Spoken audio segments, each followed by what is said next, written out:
There's 65 meetings just like this around the world today.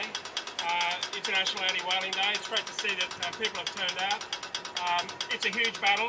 There are still, as Mary said, there's still 4 or 5 countries on Earth that are going whaling. It's not Japan alone. Norway, Faroes, we just went through those.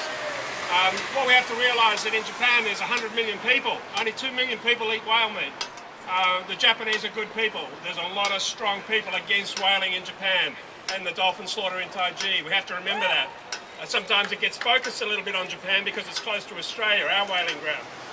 What we need to do is make sure that our governments are in control of this situation. We've nominated this whale sanctuary down in Antarctica as an exclusion zone for commercial whaling. We don't send naval vessels down there. We don't have anything in place to deter these people from continuing to take whales out of this ground. Sea Shepard is the organisation I work with, and the only ship that's going to go down there this year are going to be 3 vessels from Sea Shepard. What we need to do is get behind our politicians to get a naval vessel down there to monitor what's happening, to continue in the courts to run this case in the International Court against Japan's whaling down there. It's only people that are going to make this change. We've got to get vocal about this with our politicians, and now, for the first time in a lot of years, and I've been around a fair while, we've actually got a little bit of a green glimmer going on, and I think that's fantastic. We should all get behind that.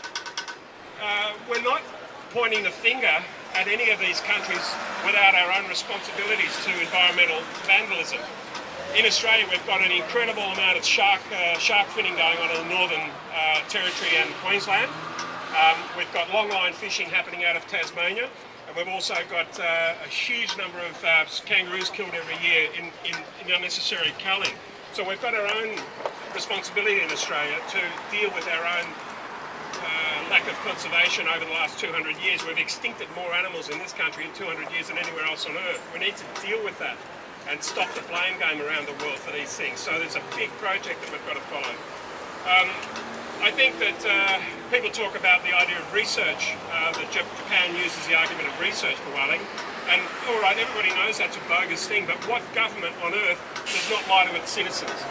I remember something about the weapons of mass destruction, to let our armies go into Iraq, and that was just a huge manipulative lie. The same thing is with this research, so we can forget arguing that research thing and making fun of them. Every government lies, including our own. So we need to just break through that and actually just become active rather than complain about the way we're lied to. You have to become active and actually do something about this. A little bit closer. I'm a bit too far from there. I thought I was yelling loud enough, but I'll get a bit closer.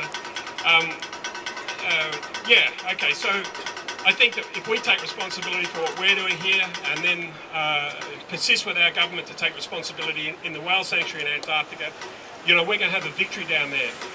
Every year that Sea Shepard go down there, there's more and more pressure put on the whaling fleet to not turn up the following year. This year, on the 2nd of December, we're taking 3 ships down there. We're going to try to get on them as early as possible, shut down that slipway on the Nishimaru. Once that's closed, they don't take whales up that slipway. Whaling is over. That's our project this year. We've got 3 ships, we've got 80 dedicated crew that are giving up Christmas dinner, giving up New Year's Eve parties, giving up St Kilda beaches on Sundays to spend 3 months in Antarctica. They're dedicated to do that. They need people, and there is a huge mass of Australian people behind this, and that's fantastic. That's what makes the whole thing float.